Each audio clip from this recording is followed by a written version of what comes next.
how difficult it was for Christ, in his own neighborhood, in his own family, to tell those people what we just heard, that I am from God and that I am the bread of life, and I will feed you in my own way at this time, and then I will make that bread be yours all through the world for all time. And that's why we're here. I would love to talk on that subject, but the Mass itself keeps unfolding that if you pay attention and really believe. It's so wonderful that God loves us so intimately. Well, anyway, I wanted to talk today especially about the Olympics, because there's a lot to learn from that, and it doesn't come very often. In the last couple of weeks, I've been on a kind of Olympic retreat, because, it isn't people telling you how to be good and how to, but it is people living the life. But I've come to know that you want a joke, and some people say you are the joke. Anyway, here, this is better than usual, it really is. If you don't like the sermon, you'll love this. A man and his ever nagging wife went on vacation in Jerusalem.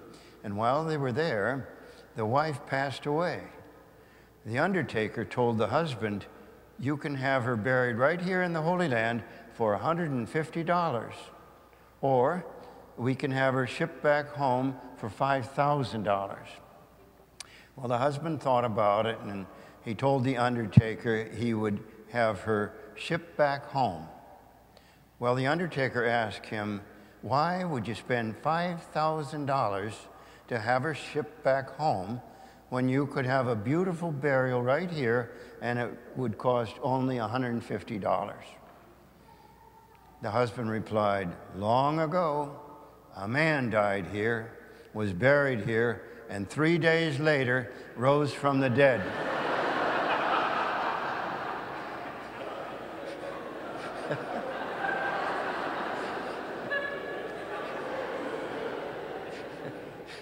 I can't take that chance.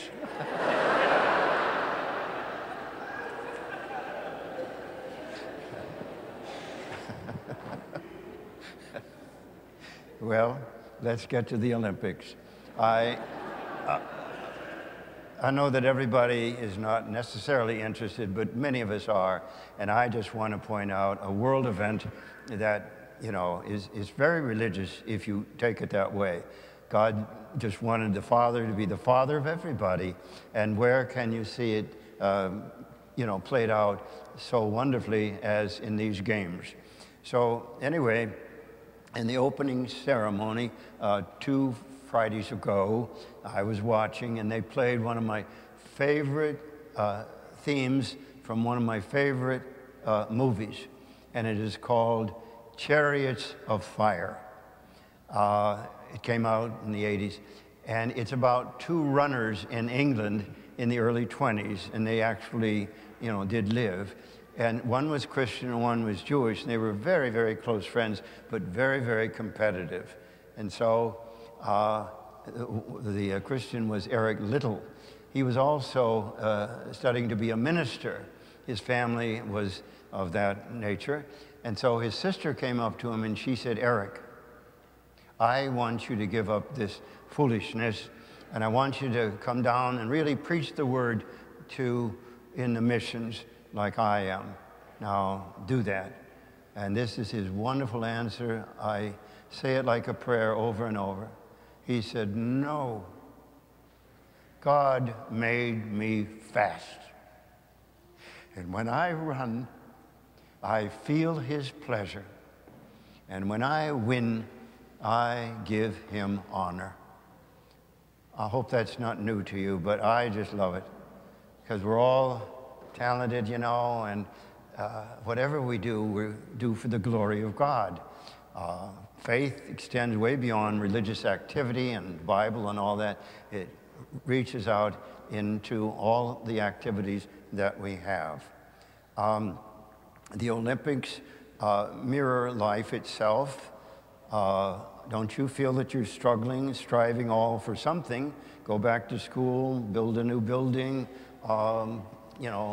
cope with Alzheimer's age and so on. We're always struggling, and that is life.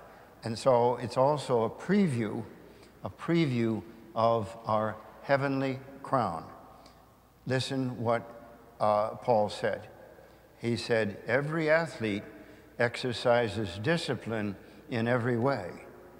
They do this to win a perishable crown, but we an imperishable crown. And another time he said, I have fought the good fight, I have finished the race, I have kept the faith, and from now on, a merited crown awaits me. So there's loads of meaning in that for all of us, isn't there? Some years ago, someone crafted this and sent it to me so that I would always know that someday you'll receive the crown for this life. And so I think it's very appropriate, in this context, because St. Paul was saying, I'm going to get the crown, and he was saying, you will too. And so let's cover some of the lessons that we get from these Olympics. They are life lessons to me. We all have talent. I think, it's like a tree dropping all its seeds under the tree. Only a few of them ever become trees themselves because God is so abundant. And in your soul and mine and in your kids, we all have great talent. It's just we often never tapped them until we, just didn't use them. And so it's estimated that in these Olympics, the talent is just about 10% of their accomplishment, just 10%. The other 90% depends on their coaches, their families, their parents. And we have one story after the other in these Olympics about the people who dedicated, their time, their effort, their driving back and forth for years and years, believing that they could develop the talent of this child. And so you understand how important it is that you cheer people on. We do all make mistakes and falls. It just breaks your heart, doesn't it, when one of those, especially the young girls, the gymnasts, that girl, I don't remember all the names, but she was doing the leap, and she did it perfectly. And then when she came down, she sat down. It was over for her, in a way. But it wasn't, because she got back up and continued, and they still did well. Lesson in that? Oh, yeah. People have setbacks all the time. We make the most of them. We just don't become whiners, crying over everything that goes wrong or doesn't go our way. We have to learn to suck up the pain of life. How about teamwork? This was really outstanding to me. Let's just dwell on the volleyball. Each team, the girls and the guys, doing the volleyball. If you watched it, you had to be impressed that after every play, they all grabbed each other like this and hugged each other so that they synergized each other, they energized each other. The message was, we're good, we're strong together, and we're going to make it together. And so that was a great lesson to me. Again, I've mentioned about falls and so on. They're inevitable in life. You just can't go through a day without something happen.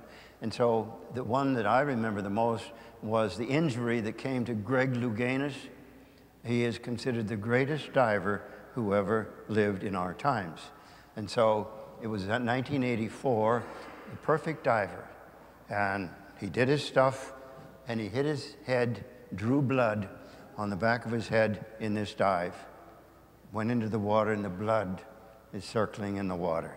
Horrible, just horrible. I can see it now. And so after that, they patched it up a little bit and went out and dove again and won.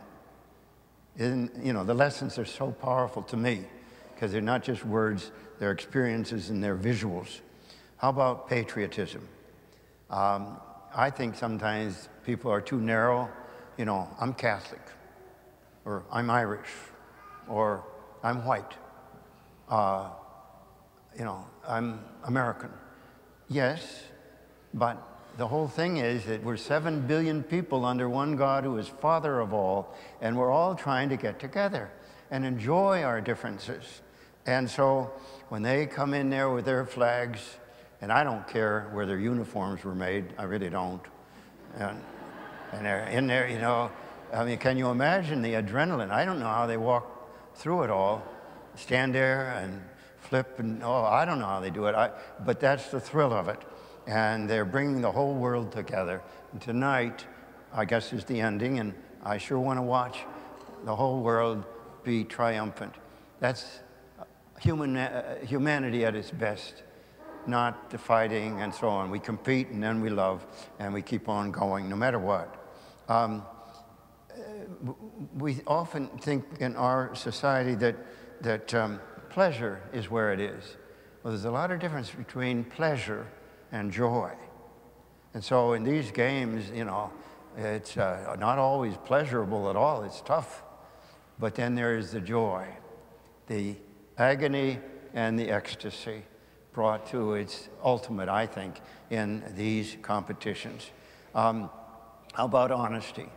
Right now, I can think of 2 dishonest things that happened in these Olympics, one in badminton and one, I don't know the other, but you don't cheat in life. And what if you cheat and win? Is that a win? Can you possibly enjoy having won and cheated at the same time? It's just unthinkable to me. And so there is the need for honesty and so on. And then, do you like faces? When each of you comes up here for communion, I see your face. They're all so different. Some forlorn, some happy, some sad, some angry, some pinched, and so on. But you stand there and you see those Olympic winners, gold, silver, bronze, and they're standing there trying to hold their tears back. Why bother? Why bother? What's wrong with tears? What's wrong with joy? What's wrong with expression? What's wrong is that people are afraid to do it. And so we see people at their very best. And I'm so glad they're of all different races, all different religions, all different nationalities, all different heights, all different rich backgrounds or poor backgrounds. Those are the ones we celebrate the most. Or let's just end with this one fella whose legs are gone. The guy, I think, from South Africa, you know, no legs and running on prostheses. That's more powerful than I can put into words. So I hope you hear again Chariots of Fire, and I hope you'll hear again Eric Little say no to his sister. I am not giving up my efforts to excel and to compete.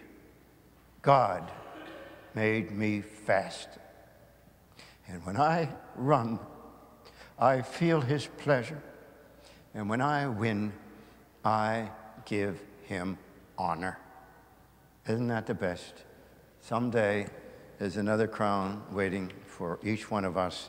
I think in the end, God's going to say, everybody is gold. Come on in. Take your crown.